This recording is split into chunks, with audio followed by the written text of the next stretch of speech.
നമസ്കാരം. ഞാൻ രണ്ടാഴ്ചയായിട്ടുള്ള ഈ വേടിനെ കുറിച്ച് ശ്രദ്ധിച്ചു തുടങ്ങിയിട്ട് സംഗീത മേഖലകളിൽ റാപ്പും ഡപ്സി ടൈപ്പ് കുക്കി വിളികളൊന്നും വ്യക്തിപരമായിട്ട് ഒരു താല്പര്യമൊന്നുമില്ല എനിക്ക്. അതിൻ്റെ പേരിൽ ഞാനതൊന്നും ശ്രദ്ധിക്കാറില്ല, ഈ ഭാഗമൊന്നും ശ്രദ്ധിക്കാറുമില്ല. എന്നാൽ വേടനെത്തുന്ന സ്റ്റേജുകളിലെ ആർപ്പ് വിളിയും ആൾക്കൂട്ടവും ആരവവും ഒക്കെ കാണുമ്പോൾ കുറച്ചൊന്ന് കാതോർക്കണമെന്ന് തോന്നി. വേടൻ പാടുന്നത് ഈ നാട്ടിലെ അടിസ്ഥാന വർഗത്തിൻ്റെ വേദനകളാണ്, ആകുലതകളാണ്. അടിച്ചമർത്തപ്പെടുന്നവന് വേണ്ടി ഉറക്കെ ശബ്ദിക്കുന്ന ഒരു പോരാളിയുടെ ഗൗരവത്തോടുള്ള ആ സ്റ്റേജിലേക്കുള്ള വരവ്,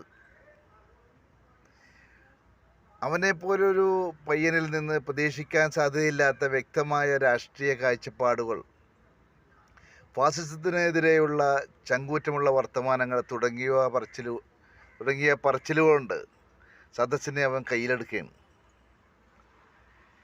പൊതുവെ അരാഷ്ട്രീയരായ പുതിയ തലമുറയോട് രാഷ്ട്രീയ ബോധമുണർത്തുന്ന പാട്ടുകളാണ് അവൻ പാടുന്നത്.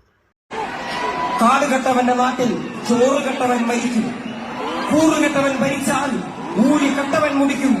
പേരുകേട്ട പാമരന്മാർ പോരടിക്കുവാൻ വിളിക്കും, പേറ്റ് നോവെടുത്ത തള്ളപ്പള്ളയിൽ കലം നിറയ്ക്കും. കപട ദേശവാദി നാട്ടിൽ മതജാതി വ്യാധി, തലവനില്ല ആദി നാട് ചുറ്റിടാൻ നിന്റെ നികുതി.